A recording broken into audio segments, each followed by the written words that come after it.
तो यानी कि अगर इंडिया गठबंधन के एक एक नेता को, जो शीर्ष नेता है, टॉप लीडरशिप है पार्टी की, या पार्टी का मेन मुखिया है, मेन अध्यक्ष है, अगर उसे ही पकड़ के जेल में डाल दोगे तो रेस में तो अकेले भाजपा दौड़ेगी और अकेले ही जीत जाएगी।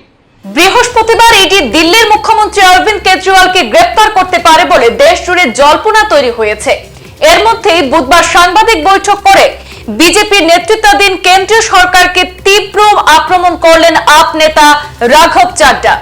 এই প্রসঙ্গে রাঘব চাড্ডা বলেন, বিজেপির লক্ষ্য হচ্ছে মুখ্যমন্ত্রী কেজরিওয়ালকে কারাগারে প্রেরণ করে নির্বাচনে সহজে আসন দখল করা। হেমন্ত সোরেন ঝাড়খণ্ডের মুখ্যমন্ত্রী হওয়ার পর থেকে তার জনপ্রিয়তা অনেক বেড়ে গেছে, তাই এরপরই ওরা হেমন্ত সোরেনকে গ্রেফতার করবে। পরবর্তীতে গ্রেফতার হতে পারেন আরজেডি নেতা তেজস্বী যাদব, যাতে আরজেডি বিহারে নির্বাচনে প্রতিদ্বন্দ্বিতা করতে সক্ষম না হয় তার জন্য। এরপর বিজেপির এজেন্সিগুলি যে রাজ্যে প্রবেশ করবে তা হলো পশ্চিমবঙ্গ। এমনটাই মন্তব্য করেছেন আপ নেতা রাঘব চাড্ডা। দেখে নিন সংবাদ সম্মেলনে তিনি কি বললেন।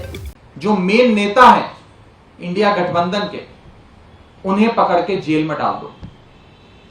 जब टॉप नेता जेल में डाल दिया जाएगा तो वो चुनाव कैसे लड़ेगा? वो तो कोर्ट, कचहरी, वकील, एजेंसी, जेल के चक्कर काटता रह जाएगा। पार्टी कैसे चलेगी? तो यानी कि अगर इंडिया गठबंधन के एक एक नेता को, जो शीर्ष नेता है, टॉप लीडरशिप है पार्टी की, या पार्टी का मेन मुखिया है, मेन अध्यक्ष है, अगर उसे ही पकड़ के जेल में डाल दोगे तो रेस में तो अकेले भाजपा दौड़ेगी और अकेले ही जीत जाएगी। जब रेस में कोई दौड़ेगा ही नहीं उनके साथ तो अकेले ही दौड़ेगी और अकेले ही जीत जाएगी। इसी श्रृंखला में एक योजना बनी और उस योजना में पहला अरेस्ट दिल्ली के मुख्यमंत्री अरविंद केजरीवाल का भाजपा की एजेंसियां करने जा रही हैं। दिल्ली में 7 लोकसभा की सीटें हैं। इंडिया गठबंधन अगर एकजुट होकर लड़ता है तो 7 की 7 सीटें बीजेपी हार रही है।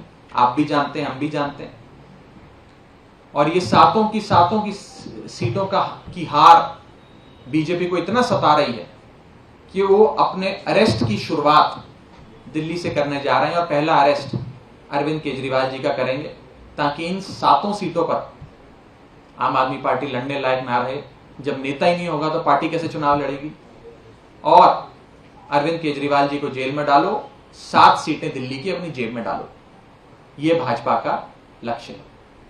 इसके बाद ये लोग अगला अरेस्ट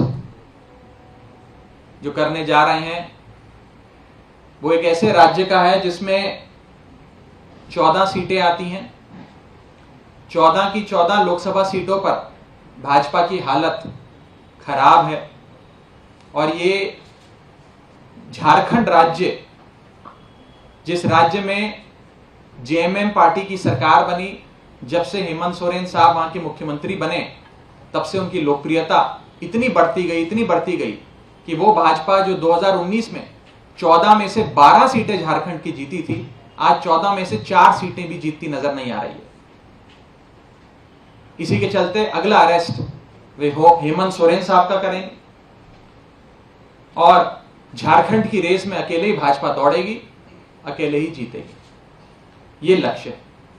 इसके बाद बिहार के राज्य में, जहां पर पिछली बार नीतीश कुमार के सहारे भाजपा 2019 का लोकसभा चुनाव लड़ी थी, शानदार प्रदर्शन रखा था, 40 में से 39 सीटें जीती थी।